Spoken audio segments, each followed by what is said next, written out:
Well, folks, here we are again for the weekly forecast. Before we get to the main forecast, let's kind of take a retrospective look at how bad I blew the forecast during this last 7-day period. And of course, last week we were talking about fairly warm conditions moving in through the weekend period, and then a cool down slightly as we got into midweek to late week period. But at that time, the models were not really projecting much of a significant storm system moving into our region. There was indications that it would move in on Friday, but it came a little bit early and it came a little bit more intense with the cold air intrusion. In fact, not more than a little bit intense, much more intense than what the models were forecasting. In fact, high temperatures that my initial forecast were running about 20 degrees above what we actually seen. So yes, this is the time of the year when models make fools of meteorologists, and it's exactly what this one did. You take it with a grain of salt. Unfortunately, this is going to happen, especially when we have a pattern that's changing almost on a daily basis. Now, right now, it looks like the models do indicate that we are not going to see any significant moisture during this upcoming period. That being said, there is a system that's going to start to move its way into the southern plains as we get into late next week, and it bears watching, so keep an eye on the weather forecast because conditions at this time of the year can drastically change.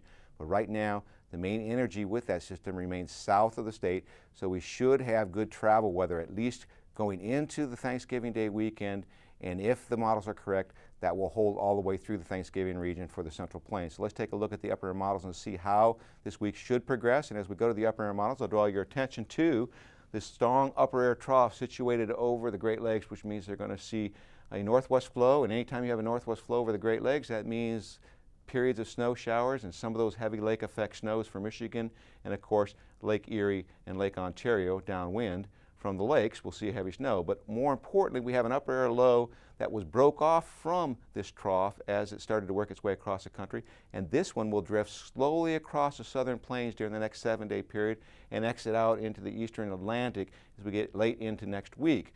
This means very heavy precipitation for the southwest, and that will continue to move its way across Texas and then further east as the week progresses, and this will be very good news for the wheat crop, particularly in Texas and Oklahoma. For today, we are expecting very cool conditions across the eastern part of the state and clear conditions with a slight warming trend starting to build into western Nebraska. More importantly, we'll see that warmer air start to lift into western Nebraska tomorrow, easily into the 40s, maybe even approaching the 50 in a few isolated locations, and the cold air slowly retreats to the northeast.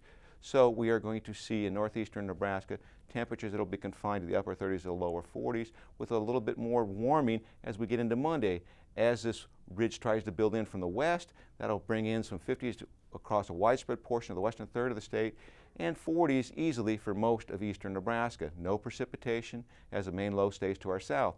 On Tuesday, this low continues to stay south of us and moves toward the southeast, and we see this high pressure system starting to build in. So I think everybody is going to be well into the 40s across the eastern part of the state. In the western part of the state, we're probably looking at right around the 50 to the 55 degree mark. On Wednesday, high pressure firmly in place across our region. That low moves to the southeast, and as we get into Thursday, which is Thanksgiving, we start to see another trough moving into the western United States, bringing a southwesterly flow, so very nice conditions on Thursday. And on Friday, this system starts to approach, may actually generate a little bit of light precipitation across eastern Nebraska late in the day.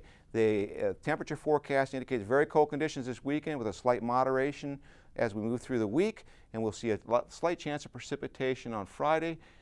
More importantly, the cold air shifts to our east from next Thursday through the following Tuesday in terms of the precipitation. Looks like a dry trend. We look at the December temperature forecast, looking like above normal temperatures to our south. In terms of precipitation, the core area below normal precipitation also remains to our south.